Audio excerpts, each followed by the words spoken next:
A Muralha da China.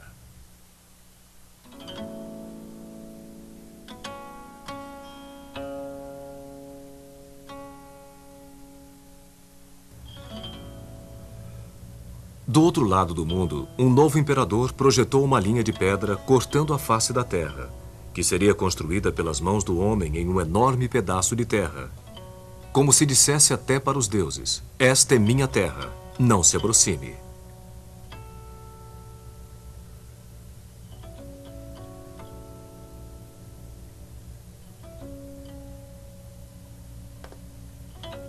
A dinastia Ming da China livrou-se finalmente do jugo dos mongóis, forçando os descendentes de Gengis Khan a se retirarem para as estepes do norte.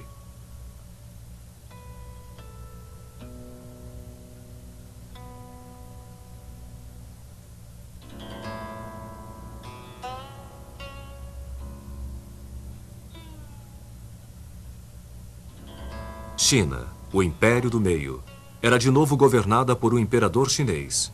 E para defender este império, foi ordenada a construção de uma gigantesca muralha que se estenderia do rio Yalu, na Baía da Coreia, até o selvagem deserto de Gobi, 4.800 quilômetros de tijolo e pedra, 8 metros de altura.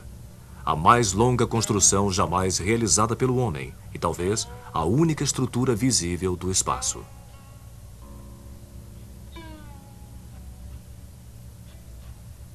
Se a muralha da China fosse esticada de ponta a ponta no Brasil, ela ligaria Macapá a Porto Alegre.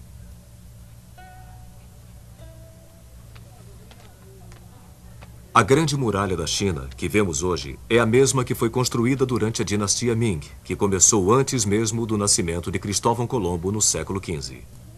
A ideia, no entanto, de construir uma parede em volta do Império do Meio data de 2.000 anos antes, do século VIII a.C.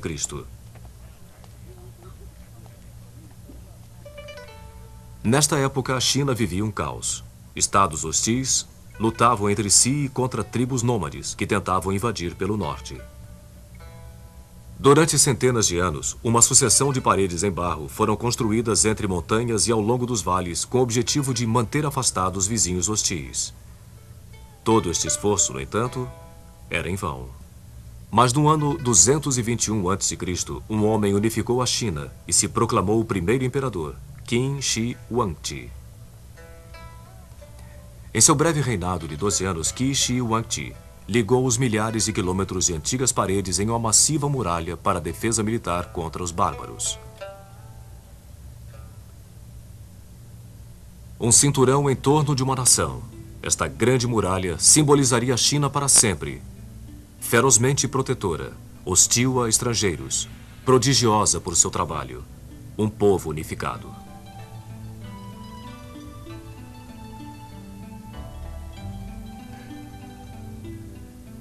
A muralha de Qin Shi Huangdi deu aos chineses uma identidade nacional jamais vivida antes. E isto significava segurança. As fronteiras do norte logo atrairiam novos colonizadores e fazendeiros. Em sua sombra protetora, comerciantes se aventuravam por estradas que levavam ao oeste. Uma viagem pela região que viria a ser conhecida como a Rota da Seda, trazendo as riquezas do Oriente para a Índia, Pérsia e Roma. O imperador chinês escreveu: agora nosso povo está pacificado e não deve mais temer a guerra. Os homens trabalham na terra, enquanto as mulheres estão engajadas em suas tarefas. Mas esta era a sua versão. A muralha pode ter sido uma grande realização militar, mas foi também o resultado de um trabalho brutal por parte do povo chinês.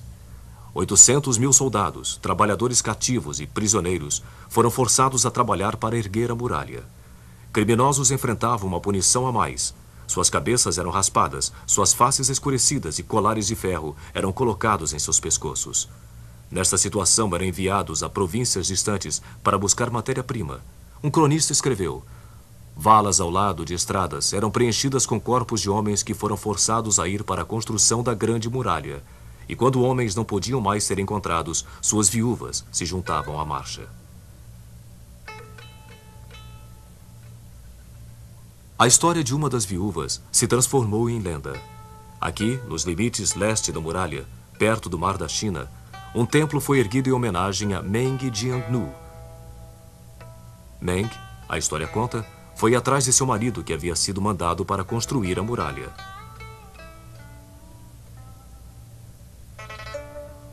Quando ela soube que ele havia sido enterrado entre as barricadas, suas lágrimas fizeram a parede desmoronar. Desta forma, ela achou os ossos de seu marido e amaldiçoou o imperador. Denunciando a ordem autocrática do imperador, ela se tornou a voz simbólica do povo contra um onipotente opressor.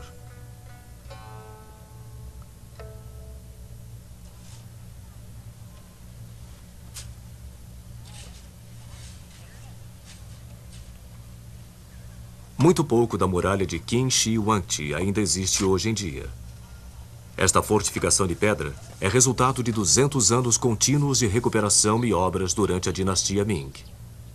Este trabalho, por sua vez, está sendo restaurado em turnos ainda hoje.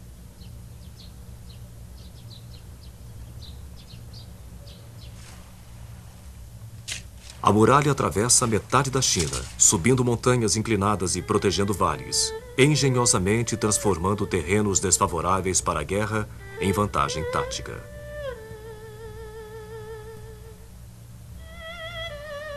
Em Shanhaiguan, uma fortaleza circular de 4 quilômetros quadrados olha o horizonte como se fosse a cabeça de um dragão deslizando em direção do mar.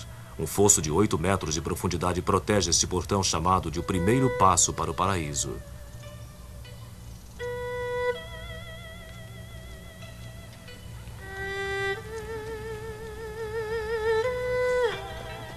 A 300 quilômetros dali, a fortaleza de Jiayuguan era o último entreposto do Império, já que depois deste ponto, em direção ao oeste, estava o vasto deserto mongol. Entre estes dois extremos, existe um conjunto de 25 mil torres de observação, controladas por guardiães que viviam nestes locais.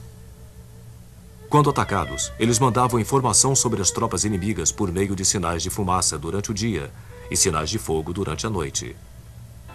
Estas informações percorriam centenas de quilômetros em questão de horas. Perto de Beijing, a toda poderosa fortaleza de Badalin foi construída cercada por diversas camadas de paredes externas, grande o suficiente para acomodar 5 cavalos montados ou 10 homens de infantaria marchando lado a lado. Suas duas faces asseguram que a muralha poderia servir de defesa dos dois lados, não importando por onde fosse atacada. Apesar de a muralha ter resistido aos arcos e espadas dos mongóis e dos manchus, ela mal conseguiu sobreviver aos rompantes ideológicos de nosso tempo. Durante a Revolução Cultural dos anos 60, desdenhando o passado histórico da muralha, fazendeiros roubaram muitas partes dela para usar em seus chiqueiros.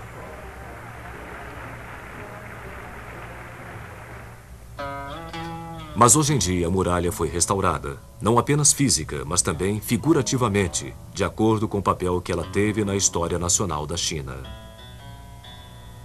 Ela novamente existe como uma linha definida, uma marca no terreno, testamento da idade de um povo e de seus ancestrais que a construíram.